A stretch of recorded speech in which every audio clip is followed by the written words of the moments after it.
Well, what a great honor this is to be here.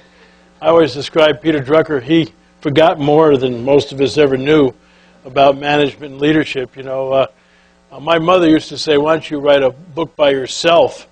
And I've only written 2 books by myself, one on golf. So many people helped my golf game, I didn't know who to write it with. And a book on my spiritual journey. But Peter wrote 35 books by himself. And so I ran out of material pretty early. So it's just such an honor because he's such a guru in our field and a great human being. So to be part of this centennial and to spend some time with Warren Bennis and Charles Handy tomorrow, what a thrill. I just, be happy to, carry the water bucket for those guys. So I really enjoy being here. Let me just share with you what I'm spending most of my time now is trying to help people lead at a higher level. And we define leading at a higher level as helping people accomplish worthwhile goals while taking into consideration the needs and concerns of all involved.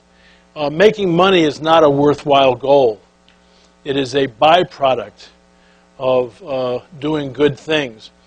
And so when we talk about leading at a higher level, we're really talking about, in many ways, a triple or quadruple bottom line, which I wish Wall Street would adopt, which is that profit is the applause you get for taking care of your customers, treating your people well, and being a good citizen in your environment. And you want to be a provider of choice, you want to be an employer of choice, you want to be a citizen of choice, and sure, you want to be the investment of choice too. I was telling the group earlier, a wonderful quote from the Dalai Lama recently, and he said that businesses are complex organizations. They are not money-making machines. And he said that sure, making money is important so that organizations can do good things. But he said human beings can't survive if they don't have food or water. But to define us as, just, gatherers of food and water and all really misses the point. We need food and water so we can do good things and make a difference in life. And I think that's what's really true. So what I want to talk to you about is if you're going to lead at a higher level, what would that mean in this tough economic times?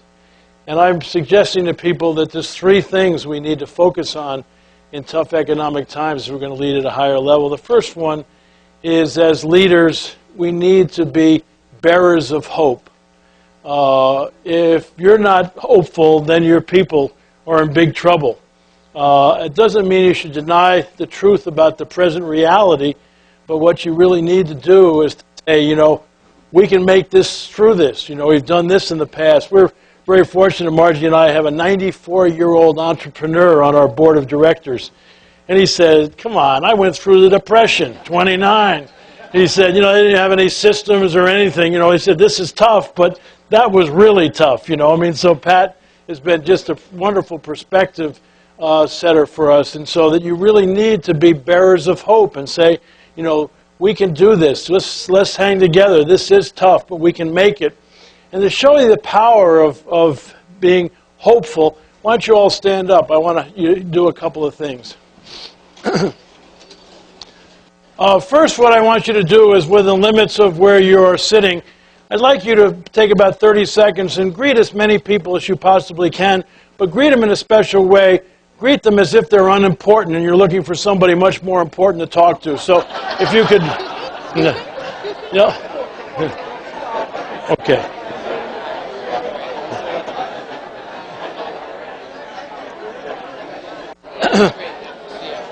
Okay, stop where you are, but don't sit down.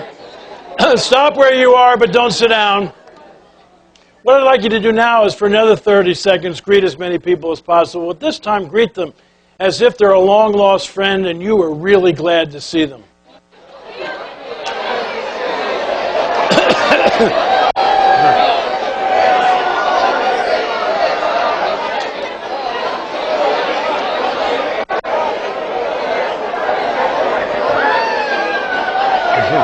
Okay, you can sit down. You can sit down. You can sit down. When I'm not in California, I always say to people, why do you think I did that, besides I'm from California? And we're going to bring in some hot tubs a little bit later. But the reason I did that is that if you want to run a great organization, great family, great church and all, you have to know how to manage people's energy, including your own. Which of the two activities was there more energy in the room, the first one or the second one? Second one, significant. And what did I do to change the whole energy? All I changed was what you were thinking about. From a negative thought, these are unimportant people, to a positive thought, these are long-lost people. And all of a sudden, the energy in the room changed, see? And it's really interesting. I don't know how many of you know that the brain and the computer have a lot in common. You know what they have in common? Both the brain and the computer do not know the difference between the truth and what you tell it. When you put information in a computer, it doesn't say these facts are wrong, where'd you get these facts? The computer will do whatever it can with the input you give it. What have we said about the computer for years? Garbage in, what? Garbage out. You know the brain is the exact same way? Your brain doesn't know the difference between the truth and what you tell it. If you woke up this morning and looked in the mirror and said, you were fabulous, your brain is going to say, who are you kidding? You know, I know you a lot better than that. And so one of the things that's just amazing is the power of what? Being a positive force and being a thing of hope and helping program people's minds in a positive way. I'm not talking about in a negative way. And what's so interesting is that when you start to be hopeful and send positive messages to people, what happens to their behavior? I didn't tell you how to behave, did I? But how did you behave when I said these are unimportant people? Very little eye contact, shoulders down, very little touching past by each other.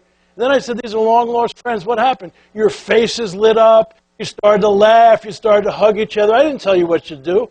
But just changing your energy by what I put in your brain changed the whole behavior in the room and changed the energy.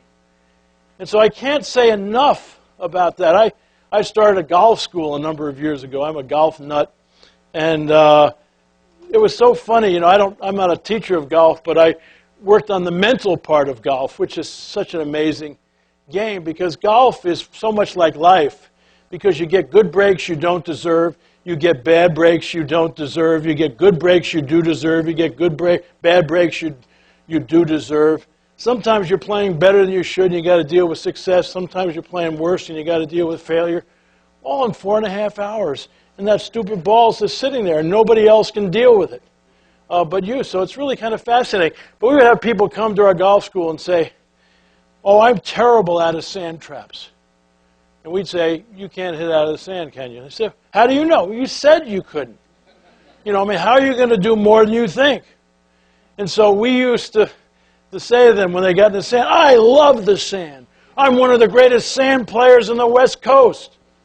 You know, I mean, the mind doesn't know. You've got to be kidding me. So we first had them be really positive, and then we had them walk like they knew what they're doing. Because your physiology, which you all did, should follow your beliefs. Okay? And so we'd have them walk into the trap. Hey, let me in there, baby. Man, I'm one of the best, you know. And then, of course, we teach them some skills, and it was amazing how they could get the ball out of the sand trap. Because they started to think that they could do it and walk like they could do it, and then they could take the things. But you get people say, I can't do it. No. You can give them the best teaching in the world. They're not going to do anything. And so the first thing I want to really emphasize with you, in all your interactions and all, you got to be a bearer of hope. If you got a bunch of neighbors around you, dump them. Get rid of them. You don't need them in your life. I mean, I don't even look at the newspaper anymore, except the sports section or the news. A book with Norman Vincent Peale, the old positive thinking minister. He was 86 years old when I met him, and I loved what he said. I said to him one day, Norman, why doesn't the news publish more good news? He said, I'm so glad they don't. He said, if good news was news, there wouldn't be much of it going on. He said, the only reason bad news is bad is not much of it happening. And when you really think about business, you think, listen to the local news. There's a fire, a couple of rapes, maybe a murder, and all that. But millions of people got home, and nobody says anything about it. And they even take care of their families. You know, and so what we got to do is, I was on TV recently, they said, what do you think of this economic downturn? I said, you finally accomplished your goals. You've been programming our minds for so long, and why don't you get off of it? And so what we need to be is bearer of hopes. The second thing is that you've got to look at your people as your business partners. I've seen so many organizations, tough times, they get behind closed doors, the top manager, figure what are we going to do, and all everybody's sitting out there trying to wait, wonder what they're going to do. That's the stupidest thing in the world. Because your people know all kinds of things that you don't know. You've got to invite them as your business partner. You know, we had our greatest year last year. Our company, we got 320 folks working for us. We have an office in Toronto, London, and Singapore, and partners in 30 nations. And we had the greatest year in the history of our company, 30 years last year. But you could see it starting heading down in November and December. January, it hit the toilet and all. And it really could see that the data that we're going to be down 20% or more and all that kind of thing. And we had a 30-year anniversary planned. And so it was supposed to be a 2-day celebration. We took one of the days and we brought in the Wildworks group that has worked here at the Drucker Center.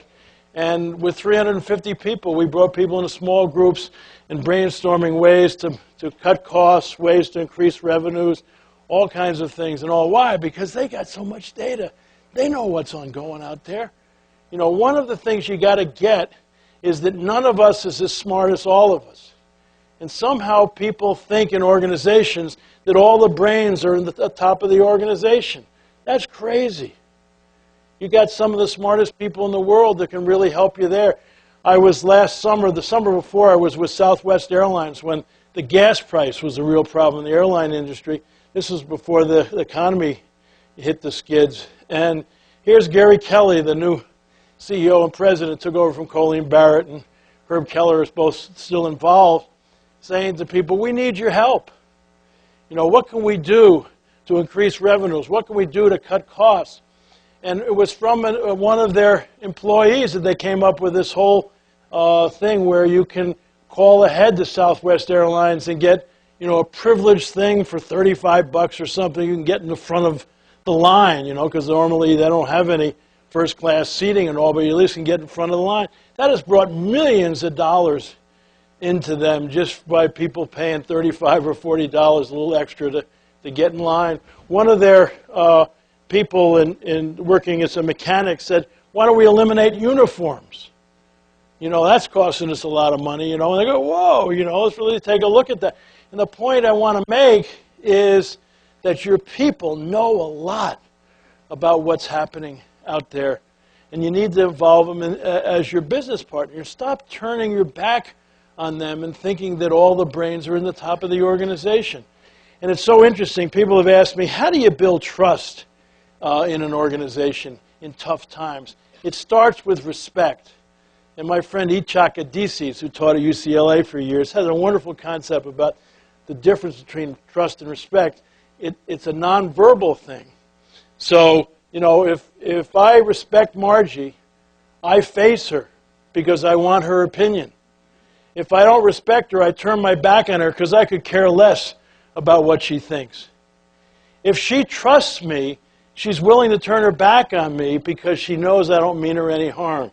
If she doesn't trust me, she watches me like a hawk. And see, one of the things is if you will face your people and bring them into the decision-making and share data with them in terms of, boy, in our meeting at the end of February, we shared everything with our people. We do it every quarter, including our bank loans. Where are we there? What kind of money can we borrow? And all that kind of. A lot of people say, God, I've never been in a company that did like that. Well, we need your help. You've got to have the information. I was working with a president who owned a bunch of restaurants one time. And I was trying to say, is you got to have your people as your business partner. And he was running around like this with the balance sheet and all this kind of stuff. So one night we went into his biggest restaurant about 10 at night when they were kind of cleaning up and everybody had pretty well left. And we got everybody into the dining room. We had dishwashers, pot washers, chefs, receptionists, you know, bus boys, you know, everybody. We got them into round tables of about 6, and we said, at your table, why don't you all talk and come out and share with us at the end of the discussion of every sales dollar that comes into this restaurant, what do you think falls to the bottom line in terms of profit that can be returned to the owners or reinvested in the business? You know the least that was guessed at any table? 40 cents. 2 tables guessed 70%. You know what the profit margin in a restaurant is? Any restaurant people here? If you can keep 5 cents, you're excited. 10 cents, you know, you're in ecstasy. And what blew the president's mind is the head chef said, let me see if I get this right. If we buy a steak for $6 and we sell it for $20 and our profit margin then is $1 and I burn a steak, we have to sell 6 steaks for no profit to make up for my wastage. He already had the thing figured out. But if people think you're making 40, 70 cents a dollar, do you think they care about food costs, labor costs, any other kinds of things? You got to involve your people because their jobs depend on you staying profitable and all, but they got to at least know what the deal is. And so I can't tell you enough, in good and bad times, you got to look at your people as your business partners. The third thing that I think is really key is that you got to be servant leaders. And when I talk about servant leadership, a lot of people think I'm talking about the inmates running the prison or trying to please everybody or some kind of religious movement. They don't really understand leadership. See, there's 2 parts of servant leadership. One is strategic leadership, which is all about vision and direction. And the other is about operational leadership, which is all about implementation. Okay? The strategic leadership, which just says, what business are we in? What's the picture of the future? What are our values? What are our goals? What are the initiatives that we're going to focus on this year? That's the leadership part of servant leadership. And that's very important because if people don't know where you're going, your leadership doesn't matter. I mean, Alice learned that in Alice in Wonderland. Remember when she came to the fork in the road and didn't know what to do, and the fool Cheshire Cat's sitting there and says, which road should I take? And he said, where are you going? She said, I don't know. He said, it doesn't matter. And so I want to tell you, if you don't do strategic leadership right, your leadership doesn't matter. But now the second part of servant leadership is operational leadership or implementation, which is, now how do we take the strategy, the vision, the values, the direction, initiative, and accomplish them and live according to them? And now what you got to do is that the strategic part, the leadership part of servant leadership, that's the responsibility of the traditional hierarchy. It doesn't mean that you don't involve other people, but people look to the hierarchy for direction and vision and where are we going and all these kinds of things. And so that's their responsibility. And then you want, once you've done that, you want people to join your organization who will be responsive to the strategy, to the vision and the direction that you've set. Now, when it comes to operational leadership or implementation, now the traditional hierarchy doesn't work. What you have to do is philosophically turn it upside down so that now the leaders at the top who set the vision and direction and the strategy and all, they're at the bottom as head cheerleaders, supporters, encouragers. And who's at the top? The people closest to the customers. And this is the most tough thing for most organizations, and the reason why they don't get much help from their customers or their people is they got big egos at the top of the organization, and they want to keep the hierarchy alive and well for implementation, see? You want to make sure you know who's in charge and who's this and all. And so what happens is you have all the energy in the organization sucking up the hierarchy. If there's a conflict between a customer need and what your boss wants you to do, who wins? The boss. You're no idiot because they're evaluating you, so you better suck up the hierarchy. And what happens is that the customers now are left there in the middle of a duck pond. Wayne Dyer, the great personal growth guy, years ago said there's 2 kinds of people in life. There are ducks and there are eagles. And what do ducks do? They go quack, quack, quack, quack, quack, quack, quack. And what do the eagles do? They soar above the crowd.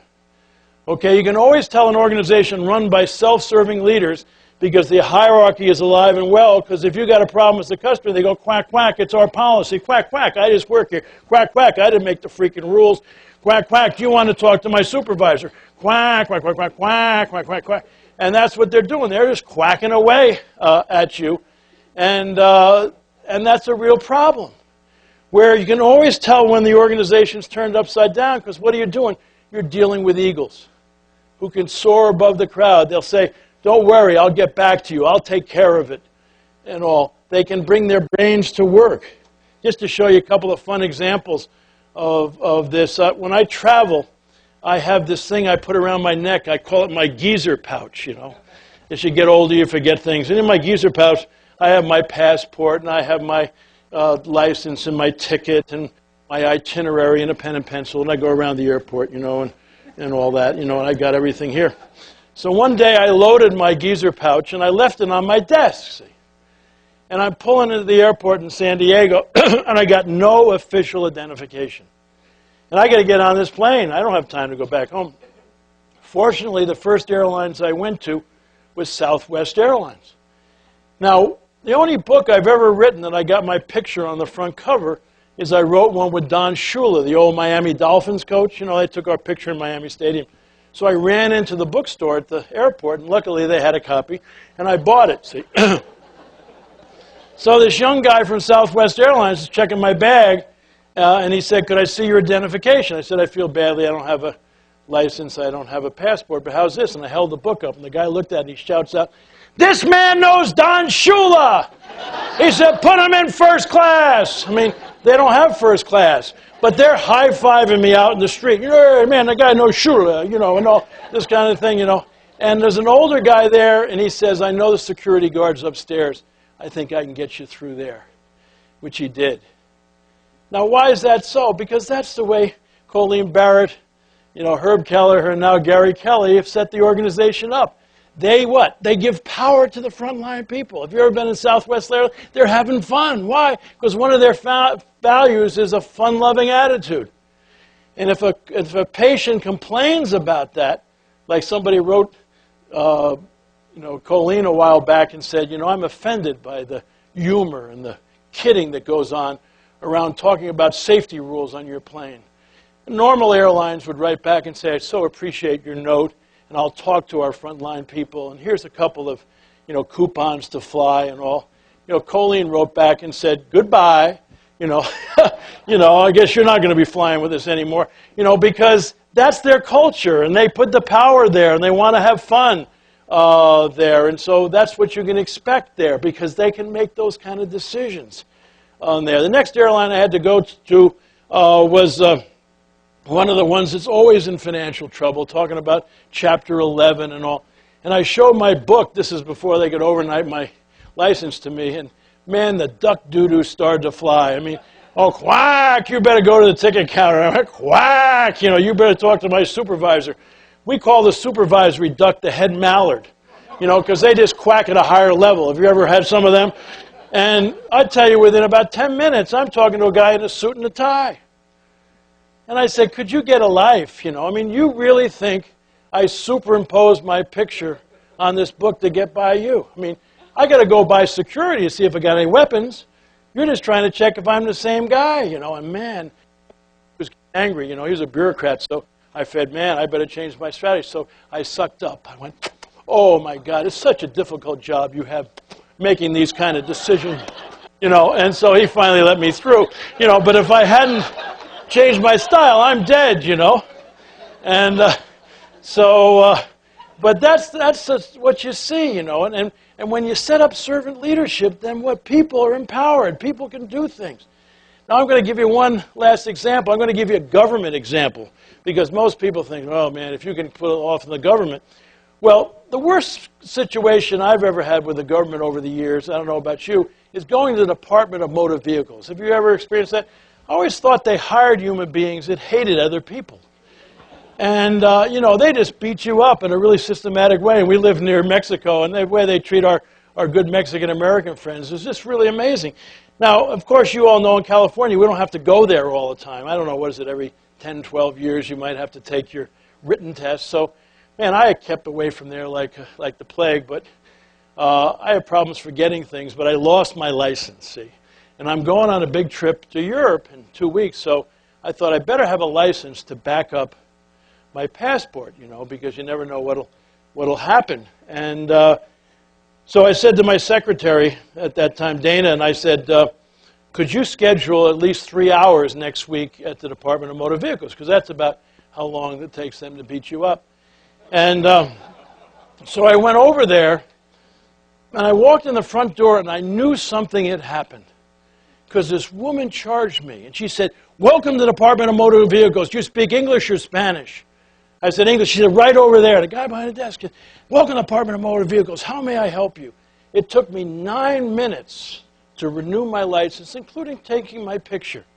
So I said to this woman taking my picture, what are you all smoking here? You know, I mean, this isn't the department I used to know and love. And she said, haven't you met the new director?